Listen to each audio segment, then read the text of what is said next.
The planet of Zorath was a jewel in the cosmos, its skies shimmering with twin moons and its surface dotted with crystalline forests. The Zorathians were a proud and ancient race, their society built on the principles of lineage and legacy.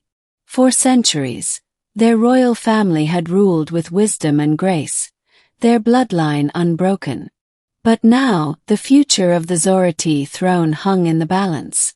Princess Lyra, the last heir of the Zorathi dynasty, was believed to be infertile.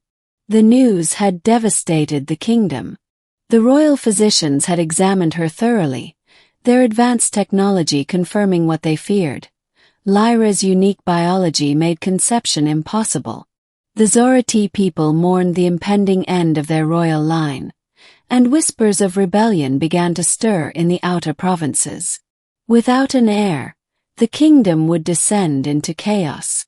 Lyra herself was resigned to her fate.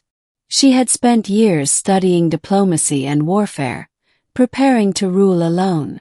But deep down, she longed for the family she could never have.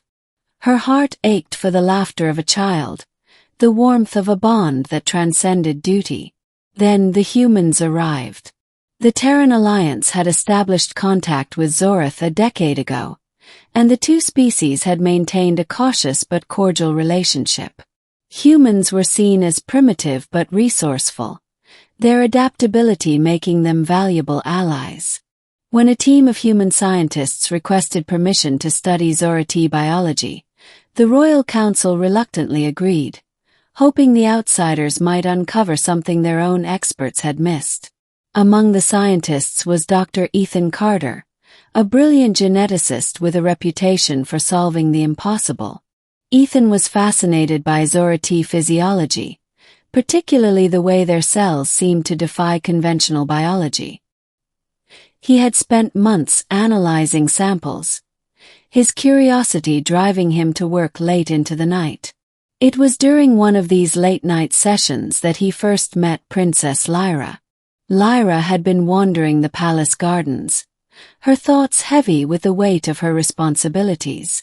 She often sought solace among the luminescent flowers, their soft glow a reminder of the beauty that still existed in her world. When she saw Ethan hunched over a datapad, his brow furrowed in concentration, she couldn't help but approach him. "You're working late," she said, her voice soft but regal. Ethan looked up, startled. He had seen images of the princess, but they didn't do her justice. Her skin shimmered faintly like starlight, and her eyes were a deep, mesmerizing violet. For a moment he was speechless. "Your Highness," he finally managed, bowing his head. "I didn't mean to intrude." Lyra smiled faintly. "You're not intruding. I could use the distraction. What are you working on?" Ethan hesitated, unsure how much to share. But something about Lyra's presence put him at ease. "I've been studying Zorathi genetics. There's something unusual about your DNA. It's almost as if it's designed to adapt, to evolve in ways we don't fully understand." Lyra's smile faded. "And yet, it seems even our advanced biology has its limits." Ethan sensed the pain in her voice. He had heard the rumors about her infertility, but he had never given them much thought. Now, seeing the sadness in her eyes, he felt a surge of determination. "Maybe," he said slowly, "we just haven't looked at it the right way." Over the following weeks, Ethan and Lyra grew closer. They spent hours discussing biology, philosophy, and the future of their two species. Ethan was captivated by Lyra's intelligence and grace, while Lyra found herself drawn to Ethan's optimism and determination. One night, as they sat beneath the glowing canopy of the gardens, Ethan shared his theory. "Your Highness," he began, "I think your infertility isn't a flaw. It's a safeguard. Your DNA is so adaptable, so powerful, that it needs a specific trigger to allow conception. Without that trigger, your body prevents reproduction to avoid potential complications." Lyra frowned. A trigger? What kind of trigger? Ethan hesitated. I think it's emotional. Your biology responds to a deep, genuine connection.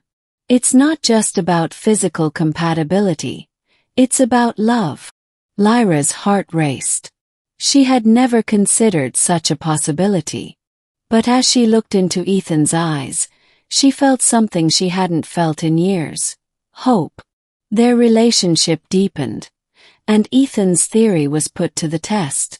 Months passed, and Lyra's body began to show signs of change. The royal physicians were baffled, but Ethan's research provided the answers they needed. Lyra's DNA had indeed responded to the bond she shared with Ethan, unlocking the possibility of conception. When Lyra announced her pregnancy, the kingdom erupted in celebration. The people rejoiced at the news, their faith in the royal family restored. But not everyone was pleased. The Zorathi traditionalists viewed Ethan as an outsider, a threat to their pure bloodline. They conspired to remove him, fearing that his influence would weaken their society. Lyra, however, refused to let them harm the man she loved. The final confrontation came on the night of the twin moons' alignment, a sacred event in Zorathi culture. As Lyra stood before the gathered crowd, her hand resting on her swollen belly, she addressed her people with a strength that silenced even her harshest critics. For centuries we have prided ourselves on our purity, she said, her voice ringing out across the square. But purity does not mean stagnation.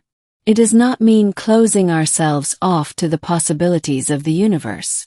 My child, the heir to this throne, is a symbol of our evolution. They are proof that our strength lies not in isolation, but in connection. The crowd was silent, their eyes fixed on their princess. Then one by one they began to cheer. Ethan stood by Lyra's side, his heart swelling with pride. He had come to Zorath as a scientist, seeking answers to a genetic mystery. But he had found so much more. A home, a family, and a love that transcended species. Years later, the kingdom of Zorath flourished under the rule of Queen Lyra and her consort Ethan. Their child, a symbol of unity between two worlds, grew up to be a wise and compassionate leader. The Zorathi people embraced their new era, their society stronger and more vibrant than ever before. As for Lyra and Ethan, they often returned to the palace gardens, where their journey had begun. Beneath the glowing flowers and the twin moons, they reflected on the path that had brought them together, a path forged by science, love, and the unyielding hope that even the impossible could be overcome. And so, the alien princess who was thought infertile found her destiny in the arms of a human, proving that fate is not written in the stars, but in the choices we make and the connections we forge.